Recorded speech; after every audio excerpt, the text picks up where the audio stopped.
तो है guys, welcome back to my to videos. तो इस वीडियो में दोस्तों डिस्कस करने वाले हैं यहाँ पर कुछ इंपॉर्टेंट कंपनीज को और उनसे रिलेटेड कुछ इंपॉर्टेंट अपडेट्स हैं जिसकी बात करेंगे इस वीडियो में।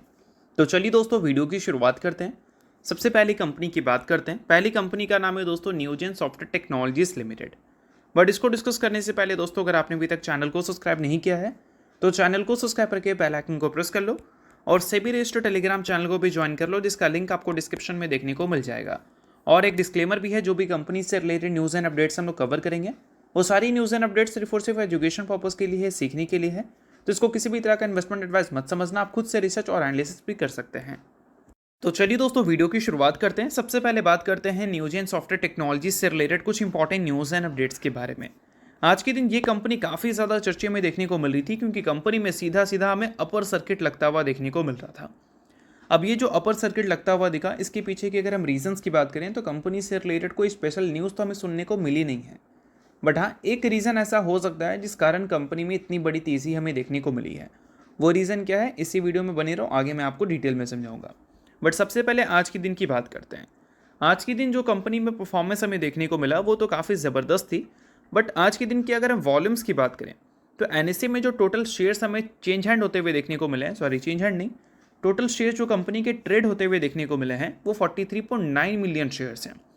पिछले 30 दिन का अगर आप एवरेज देखोगे इस कंपनी के वॉल्यूम्स को, तो वहाँ पर उस नंबर से 26 टाइम्स ज़्यादा ये नंबर आपको देखने को मिल रहा है, 43.9 मिलियन शेयर्स।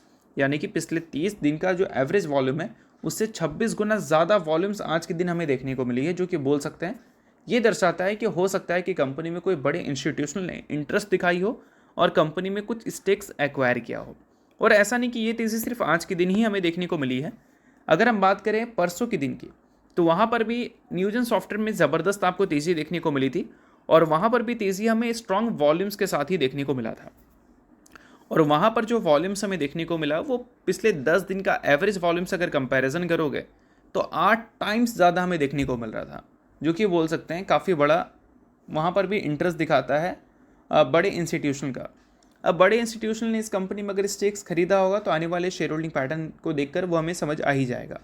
बट अभी अगर कंपनी में इतनी बड़ी तेज़ी के बाद 52 वीक हाई से करंट मार्केट प्राइस के डिफरेंस को अगर हम देखें तो 54.2% का वो देखने को मिल रहा है। यानी कि कंपनी में गिरावट अभी भी स्टिल बहुत बड़ा है और बड़े गिरावट की वजह से ही हो सकता है कि कंपनी में बाइंग देखने को मिली है इतनी ज़्यादा ह्यूज, और इसी वजह से 2 ट्रेडिंग सेशन में कंपनी ने काफ़ी आउटस्टैंडिंग तेज़ी दिखाई है। अगर कंपनी से रिलेटेड कोई न्यूज़ होगा तो वो मैं टेलीग्राम में अपडेट कर दूंगा, उसको जाकर ज्वाइन कर लेना, लिंक डिस्क्रिप्शन में है। अब दोस्तों वीडियो में आगे बढ़ने से पहले बात कर लेते हैं एक सेबी रजिस्टर्ड टेलीग्राम चैनल के बारे में, जिसका नाम है ट्रेडर बाजी। अब ये सेबी रजिस्टर्ड रिसर्च एनालिस्ट हैं, जिनका रजिस्ट्रेशन नंबर आपको यहाँ पर देखने को मिलता है और इनको 8 साल से भी ज़्यादा का एक्सपीरियंस है ऑप्शन एंड स्विंग ट्रेडिंग में। साथ में 3000 से भी ज़्यादा लोगों को ऑलरेडी ये ट्रेन कर चुके हैं। तो इनके टेलीग्राम चैनल का जो लिंक है वो आपको डिस्क्रिप्शन में देखने को मिल जाएगा। लिंक के थ्रू जाकर जरूर इस चैनल को आप ज्वाइन कर लेना।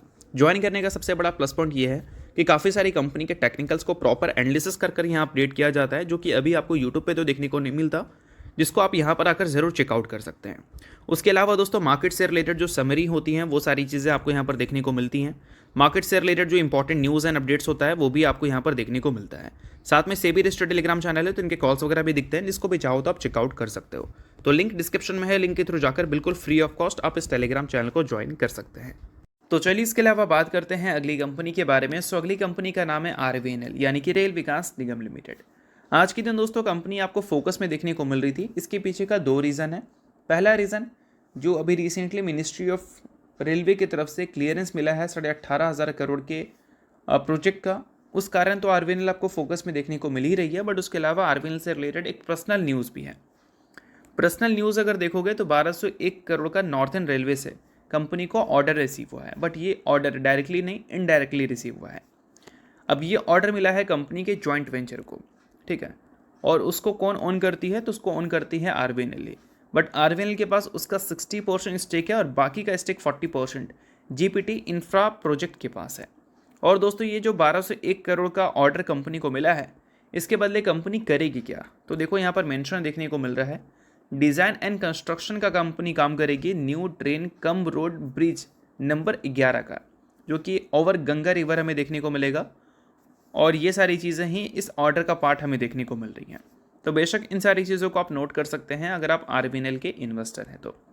सो नेक्स्ट बात करते हैं दोस्तों दीपक नाइट्राइट के बारे में। सो दीपक नाइट्राइट की बात करें तो अभी रिसेंटली एक रिपोर्ट पब्लिश हुआ था मोतीलाल ओसवाल का, जहाँ पर कंपनी को सेल रेटिंग मिला था। और देखो दोस्तों, सेल रेटिंग हो या बाय रेटिंग हो, ये सारी चीज़ें तो ब्रोकरेज हाउस की रिपोर्ट्स में आपको देखने को मिलती हैं, बट ये सारी चीज़ें उन्होंने किस बेसिस पे कहा है उसे देखना ज़्यादा इंपॉर्टेंट होता है।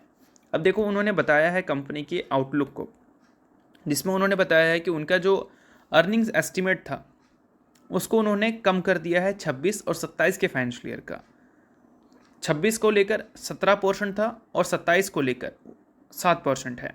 सॉरी, पहले जो उनका एस्टिमेट था उसको कम कर 2026 की जो एस्टिमेट है अर्निंग्स एस्टिमेट उसको 17% पे ले आई है, और 27 की जो एस्टिमेट है उसको 7% पे वो ले आई है, यानी कि कम कर एस्टिमेट को अपडेट कर दिया है। बाकी अगर हम 2028 के फाइनेंशियल ईयर के एस्टिमेट की बात करें तो उसको उन्होंने एज इट इज़ मेंटेन किया है, यानी कि शॉर्ट टर्म में कंपनी की अर्निंग्स स्टिल हमें स्ट्रगल करती हुई नज़र आ सकती है। और देखो, यहाँ पर 28 तक को लेकर जो इनके रेवेन्यू, इबिटा और प्रॉफिट एस्टिमेट है वो ये है कि रेवेन्यू 5% CAGR से ग्रो करती हुई नज़र आ सकती है, इबिटा में ग्रोथ हमें 9% CAGR से देखने को मिल सकता है, और प्रॉफिट आफ्टर टैक्स में ग्रोथ हमें 7% CAGR से देखने को मिल सकती है। तो ये उनके आउटलुक में मेंशन किया गया है। बाकी ये सारी चीज़ों को ब्लाइंडली फॉलो करने की ज़रूरत नहीं है, रिपोर्ट है तो इन सारी चीज़ों को आप सिर्फ नोट कर सकते हो। बाकी अगर आप दीपक नाइट्राइट के लेटेस्ट शेयर होल्डिंग पैटर्न को देखें तो वहाँ पर प्रोमोटर के स्टेक स्लाइटली हमें ऊपर जाते हुए देखने को मिले हैं। पिछले क्वार्टर में 49.28% स्टेक्स प्रोमोटर का था, जो कि इस क्वार्टर में बढ़कर 49.33% हो चुका है। एफआईएस ने अपने स्टेक्स को रिड्यूस कर दिया था पिछले क्वार्टर में भी, और इस क्वार्टर में भी एफआईएस ने अपने स्टेक्स को रिड्यूस ही किया है। बट अगर हम डीआईएस की बात करें तो डीआईएस ने पिछले क्वार्टर में स्टेक्स इंक्रीज़ किया था, और इस क्वार्टर में भी उन्होंने स्टेक्स अपने इंक्रीज़ किए हैं। और प्रोमोटर में जो सबसे हाईलाइटिंग पॉइंट है वो ये है कि दीपक चिमनलाल मेहता जो कंपनी के प्रोमोटर हैं, उन्होंने 57,448 शेयर्स कंपनी की एक्वायर किए हैं, और इसका जो वैल्यू है वो 8.8 करोड़ हमें देखने को मिल रहा है। उसके अलावा दोस्तों एक और प्रोमोटर ग्रुप है जिसने भी लगभग 1 करोड़ के शेयर्स कंपनी के एक्वायर किए हैं। और ये सारी चीज़ें अभी हमें कब देखने को मिली थी? ये सारी चीज़ें हमें देखने को मिली थी Q3 में, Q3 का लास्ट महीना में। अब देखते हैं कि Q4 में भी ये सारी चीज़ें रिपीट होती हैं या फिर Q3 जैसा ही हमें देखने को मिलता है थोड़ा सा। बाकी दीपक नाइट्राइट अभी जो सबसे बड़ा स्ट्रगल फेस में है वो इस वजह से है कि कंपनी के जो अर्निंग्स हैं वो उस पेस पे ग्रो ही नहीं कर पा रहे हैं जिस पेस पे इन्वेस्टर्स की एक्सपेक्टेशन होती है। ग्रोथ तो छोड़ो, कंपनी इनफैक्ट अपने अर्निंग्स में डी ग्रोथ हमें रिपोर्ट करती हुई दिख रही है, और इसका सबसे बड़ा रीज़न है डिमांड। ग्लोबली डिमांड उतना ज़्यादा अच्छा हमें देखने को नहीं मिल रहा है चाइना के डंपिंग की वजह से। चाइना की इन्वेंट्री जो लगातार वो डिस्टॉक कर रही है, उन सारी चीज़ों की वजह से इंडियन केमिकल कंपनीज़ की डिमांड काफ़ी ज़्यादा हमें कम होती हुई दिखी है। बाकी नेक्स्ट बात करें दोस्तों तो नेक्स्ट कंपनी है आईआरबी इंफ्रास्ट्रक्चर। रिसेंटली दोस्तों इस कंपनी ने 1:1 के रेशियो में बोनस की अनाउंसमेंट की थी।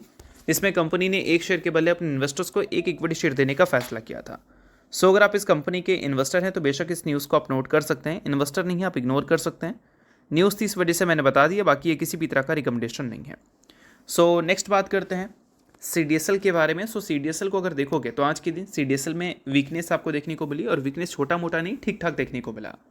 अब ये वीकनेस के सबसे बड़े रीजंस क्या है? CDSL के ट्रेंड जो कि हमें वीक ही देखने को मिलता है।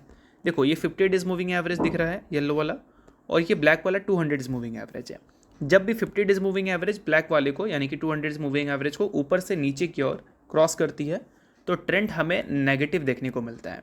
और अभी अगर देखोगे तो 50 डेज 200 डेज के मुकाबले आपको नीचे ही देखने को मिल रही है, तो इसका मतलब ट्रेंड कंपनी का नेगेटिव है। और ऐसे जब नेगेटिव ट्रेंड हमें देखने को मिलते हैं तो बीच बीच में आपको ऐसे गिरावट देखने को मिलती ही है। बट ये जो नेगेटिव ट्रेंड है इसको कंपनी अगर पॉजिटिव में कन्वर्ट करना चाहे तो कर सकती है अच्छे अर्निंग्स की वजह से। नेगेटिव ट्रेंड भी इसलिए हमें देखने को मिला है ना, क्योंकि कंपनी के अर्निंग्स हमें जो पहले अच्छी परसेंट से ग्रो करते हुए देखने को मिलते थे वो पिछले 1 साल में ग्रो ही करते हुए देखने को नहीं मिला है। इस वजह से प्रॉफिट बुकिंग कंपनी में लगातार चल रही है। बट अभी रिसेंट में जो डेटा हमारे पास आए हैं उस डेटा से लगता है कि आगे चलकर कंपनी के अर्निंग्स में सुधार हो सकती है। न्यू डिमेट अकाउंट ओपनिंग का जो डेटा है जनवरी मंथ का वो 16th मंथ हाई पे जा चुका है, और मार्केट वॉलेटिलिटी हमें जनवरी में ठीक ठाक देखने को मिली थी, बट फिर भी 16 मंथ हाई पे अगर वो डेटा है तो कहीं ना कहीं लोगों का इंटरेस्ट जनवरी में स्टॉक मार्केट में अच्छा देखने को मिला है। और जितना ज़्यादा लोग मार्केट के साथ जुड़ेंगे उतना ज़्यादा मार्केट का जो टर्नओवर्स है इक्विटी का हो या फिर एफएनओ का हो वो इंक्रीज़ होगा। एफएनओ का तो खैर इंक्रीज़ हो ही रहा है। अगर हम बात करें इक्विटी की, तो इक्विटी जनवरी मंथ में काफ़ी ज़्यादा अच्छा किया है अगर टर्नओवर के मामले में देखोगे तो। टोटल टर्नओवर 1,81,000 करोड़ के देखने को मिले हैं 20 ट्रेडिंग सेशन में।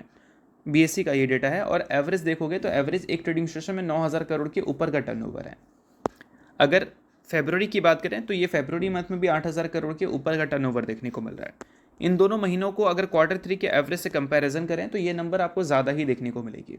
तो इस वजह से बोल सकते हैं कि आने वाले Q4 के जो नंबर्स हैं CDSL के, वो थोड़े बेहतर आ सकते हैं, जिस केस में कंपनी में थोड़ी रिकवरी की पॉसिबिलिटीज़ हो सकती हैं।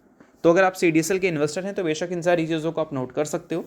इन्वेस्टर नहीं हो इग्नोर कर सकते हो। न्यूज़ थी इस वजह से मैंने बता दिया, बाकी ये किसी भी तरह का रिकमेंडेशन नहीं है। तो होप करता हूँ ये वीडियो आपको अच्छा लगा होगा। लाइक कीजिए, पहली बार सब्सक्राइब कीजिए। के लिए बहुत बहुत शुक्रिया।